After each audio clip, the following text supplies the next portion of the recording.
ভারত আবারও তার প্রতিবেশী দেশ বাংলাদেশের উপর এক প্রস্ত নিষেধাজ্ঞা জারি করেছে। একের পর এক নিষেধাজ্ঞা জারির ফলে বাংলাদেশের অর্থনীতি সম্পূর্ণভাবে বিধ্বস্ত হওয়ার পথে, সম্পূর্ণভাবে মুখ থুবড়ে যাওয়ার পথে। ইতিপূর্বে ভারত সরকার বাংলাদেশের উপর বিভিন্ন ধরনের অর্থনৈতিক নিষেধাজ্ঞা জারি করেছেন এবং অতি সম্প্রতি আন্তর্জাতিক শুল্ক রাজনীতির প্রেক্ষাপটে ভারত সরকার যেভাবে বাংলাদেশের উপর আরেক প্রস্ত নিষেধাজ্ঞা জারি করেছে, তাতে করে ইউরোপ সরকার দেশের অর্থনীতিকে কতখানি সচল রাখতে পারবেন তা নিয়ে সন্দেহ সৃষ্টি হয়েছে। এখানে উল্লেখ করা প্রয়োজন যে মার্কিন প্রেসিডেন্ট ডোনাল্ড ট্রাম্প ভারতবর্ষের উপর 50% শুল্ক আরোপ করলেও বাংলাদেশের উপর মাত্র 20% শুল্ক আরোপ করেছে।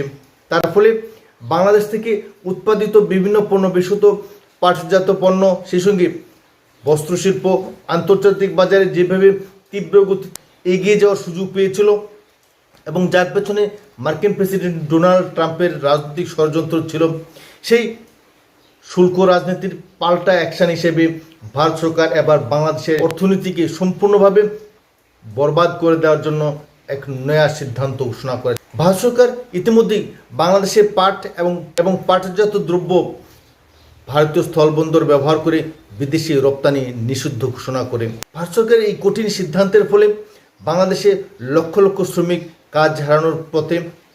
সেই সঙ্গে আরও একটি বিষয় হলো, আন্তর্জাতিক স্তরে বাংলাদেশের পণ্য আজ ক্রমশই একঘরে হয়ে পড়বে, কারণ বিদেশে রপ্তানিযোগ্য যে সমস্ত অর্ডার ছিল সেগুলি ক্রমশই বাতিল করতে হবে, যার ফলে বাংলাদেশের অর্থনীতি মুখ থুবড়ে পড়বে, রপ্তানি বাণিজ্য বন্ধ হয়ে যাবে, উৎপাদনের ক্ষেত্রেও ব্যাপক ধাক্কা লাগবে।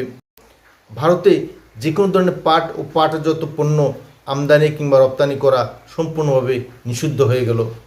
ইতিপূর্বে বস্ত্রশিল্প সহ বিভিন্ন ধরনের পণ্যের ক্ষেত্রে ভারত সরকার কঠোর নিষেধাজ্ঞা আরোপ করেছে বাংলাদেশের বিরুদ্ধে। একের পর এক সার্জিক্যাল স্ট্রাইকের ফলে ইউনিট সরকার তার দেশের অর্থনীতিকে টিকিয়ে রাখতে কতখানি সম্ভব হবে তা নিয়েও যথেষ্ট চাঞ্চল্য সৃষ্টি হয়েছে। বাংলাদেশের বিরুদ্ধে যখন ভারত একের পর এক নিষেধাজ্ঞা আরোপ করে চলছে, তখন বন্ধুপ্রতিম রাষ্ট্র পাকিস্তান কিংবা চীন বাংলাদেশের পাশে এসে দাঁড়াবে কি? কারণ ভারত আজ আন্তর্জাতিক টাইফুন, বিশ্বের চতুর্থ বৃহত্তম অর্থনীতির দেশ। এই পরিপ্রেক্ষিতে চীন কিংবা পাকিস্তান ভারতের সঙ্গে পাঙ্গা নেবে তেমন আশা করাও ভুল।